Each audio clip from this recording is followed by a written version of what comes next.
ত্রয়োদশ জাতীয় সংসদ নির্বাচনের সন্দর্ভে আপনাদের মাধ্যমে আমরা হাতীবান্ধা তথা দেশবাসীর কাছে এক চরম সত্য ও উদ্বেগের বিষয়ে তুলে ধরতে চাই। আপনারা জানেন, বাংলাদেশ জাতীয়তাবাদী দল সবসময় গণতন্ত্র, সহনশীলতা ও জনগণের শান্তিতে বিশ্বাসী। লালমনিরহাট ১ হাতীবান্ধা পাটগ্রাম আসনে বিএনপি মনোনীত প্রার্থী ব্যারিস্টার হাসান রাজীব প্রধান একজন শান্তিপ্রিয় নেতা।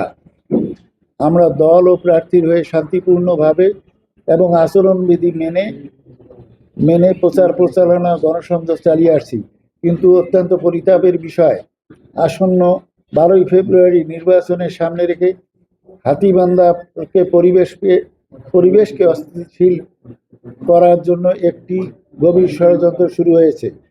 ঘটনার বিস্তারিত বিবরণ: গত 25শে জানুয়ারি 2026 রবিবার বিকালে হাতীবান্ধা টংভাঙ্গা ইউনিয়নের 2 নং ওয়ার্ডের টংভাঙ্গা কসাইটারি ব্যাগড়ে গ্রামে আমাদের এক বিএনপি সমর্থকের বাড়িতে বেশ কিছু বোরকা পরিহিত মহিলা ভোট চাইতে গিয়ে সেই বাড়ির গৃহিণীকে বলেন, দাঁড়িপাল্লায় ভোট দিলে বেহেশতে পাওয়া যাবে। আপনার স্বামী সন্তান কেউ আপনাকে বেহেশতে নিয়ে যেতে পাবে না। একমাত্র দাঁড়িপাল্লায় ভোট দিলে আপনি জান্নাতে যেতে পারবেন। কসম দিয়ে বলছি, যদি কেউ একথা আপনি আপনার স্বামী ও সন্তানকে বলেন তাহলে তাদের ক্ষতি হবে, কারণ তারা দাঁড়িপাল্লায় ভোট দিতে দিবে না, আর আপনিও বেহেশতে যেতে পারবেন না। এমন সময় ওই বাড়ির গৃহিণী তাদের জামাতের মহিলা কর্মীদের বলেন, আপনারা যেভাবে কথা বলছেন তাতে আমাদের ধর্মের ক্ষতি হয়। আমি যতটুকু জানি যে সব কিছুর মালিক আল্লাহ, আর একমাত্র আল্লাহ পাক এই ইবাদত ব্যতীত কখনোই ভোট দিয়ে কেউ বেহেশতে যেতে পারবে না।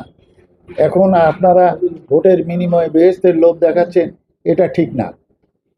ওই গৃহিণীর এমন কথায় উপস্থিত জামাতের মহিলা কর্মীরা উত্তেজিত হয়ে তাকে এবং তার পরিবারকে ভর্ৎসনা করে এবং দেখে নেওয়ার হুমকি দিয়ে বেরিয়ে এসে জামাত শিবিরের লোকজনকে ফোন করতে কসাইটারি এলাকার বাসিন্দা, শিবিরের সাবেক নেতা ও সরকারি আলিমউদ্দিন ডিগ্রি কলেজের প্রভাষক আজিমউদ্দিনের বাড়ির সামনে এসে অবস্থান নেয়। মুহূর্তের মধ্যে গুজব ছড়িয়ে দেন যে তাদের মহিলা কর্মীদের হিজাব খুলতে বলেছেন বিএনপির সমর্থকরা, যা সম্পূর্ণরূপে মিথ্যা ও ভিত্তিহীন, যা শতভাগ গুজব ছাড়া আর কিছু না। তাদের এমন গুজবের ভিত্তিতে মুহূর্তে উপস্থিত হয়ে শিবিরের সাবেক নেতা আলিয়ার নাজির আজম সোহেলের অর্ধশতাধিক নেতাকর্মী প্রভাষক আজিমউদ্দিনের বাড়ি থেকে পূর্বেই মজুদ রাখা লাঠি, হকি স্টিক, দেশীয় অস্ত্রশস্ত্র নিয়ে এলাকাবাসীর উপর হামলা করে। খবর পেয়ে এলাকার গণ্যমান্য ও শান্তিপ্রিয় বিশিষ্ট ব্যবসায়ী জনাব জালাল উদ্দিন সাহেব ওই অনাকাঙ্ক্ষিত বিবাদ থামাতে গেলে জামাতের শিবিরের কর্মীরা তার উপর বর্বরোচিত হামলা চালায়। তাকে রক্ষা করতে গিয়ে আমাদের দলের প্রায় 15 জন নেতাকর্মী আহত, রক্তাক্ত হয়েছে। এখানেই শেষ নয়, সন্ধ্যায় হাতীবান্ধা রেল স্টেশন সংলগ্ন তাদের নির্বাচনী কার্যালয় দেশীয় অস্ত্র, লাঠি সোটা নিয়ে জড়ো হয়ে তারা পুরো শহরের তাণ্ডব চালায়। বাস, অটোরিকশা থামিয়ে তল্লাশি চালিয়ে যেভাবে সাধারণ মানুষের মনে আতঙ্ক ছড়িয়েছে তা আমাদের স্বাধীন বাংলাদেশে কোনোভাবে কাম্য নয়। প্রিয় সাংবাদিকবৃন্দ, আপনাদের মাধ্যমে ভোটার ভাই বোনদের প্রতি আমাদের আবেদন, আমরা জানি দীর্ঘদিন পর গণতন্ত্র রক্ষার একটি শান্তিপূর্ণ পরিবেশ চান ভোটারগণ, যেখানে ভয়হীনভাবে ভোট দিতে পারবেন। বিএনপি সবসময় ভোটারদের মধ্যে সেই আস্থার প্রতীক। আমরা সকল ভোটারদের কাছে স্পষ্ট করে বলতে চাই, যারা সাধারণ মানুষের উপর হামলা চালায়, অস্ত্র নিয়ে রাস্তায় মহড়া দেয়, তাদের জনগণের বন্ধু হতে পারে না। বিএনপি অতীতের জনগণের জানমালের নিরাপত্তা দিয়েছে, ভবিষ্যতে দিবে ইনশাল্লাহ।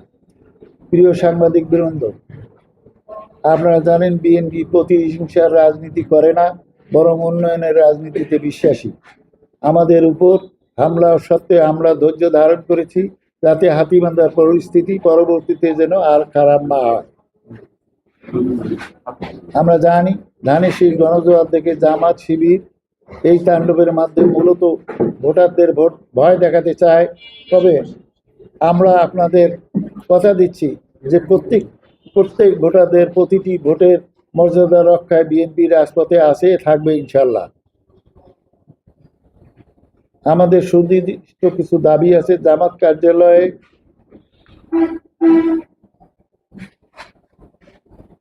তা উদ্ধারে আমরা স্থানীয় প্রশাসন ও নির্বাচন কমিশনে স্পষ্ট ভাষায় বলতে চাই, উস্কানিদাতাদের বিরুদ্ধে কঠোর ব্যবস্থা নিলে তফসিল দাল আপনাদের নিতে হবে। প্রিয় সাংবাদিক ভাইয়েরা, আমরা জনগণের শান্তিতে বিশ্বাস করি। যারা পেশাজীবী পেশি শক্তির জোরে ভোট নস্যাৎ করতে চায়, সাধারণ মানুষ উপযুক্ত জবাব দিবে।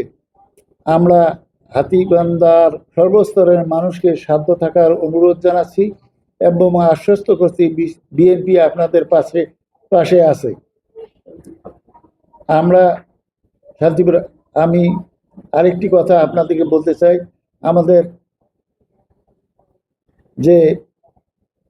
আমাদের নেতা উপজেলা পর্যায়ের গণ্যমান্য ব্যবসায়ী এবং আমাদের যে নেতা জালাল উদ্দিন ছিলেন বিশিষ্ট ব্যবসায়ী, তাকে যে বর্বরচিত হামলা করেছে এবং আমাদের যে বিএনপির নেতা কর্মীদের 15 জন আমাদের মেয়র বর্বরচিত হামলা করেছে, তাদের জন্য আমরা তীব্র নিন্দা এবং ক্ষোভ প্রকাশ করছি। আমরা আশা করি যে এই বিষয়ে যদি কোনো পদক্ষেপ নেওয়া হয়, পরবর্তীতে আপনাদেরকে আমরা আইনগত যদি কোনো পদক্ষেপ নেওয়ার প্রয়োজন হয় অবশ্যই আমরা নিব। এই বিষয়টা আপনাদেরকে পরবর্তীতে অবহিত করা হবে। ধন্যবাদ সবাইকে। আসসালামু আলাইকুম।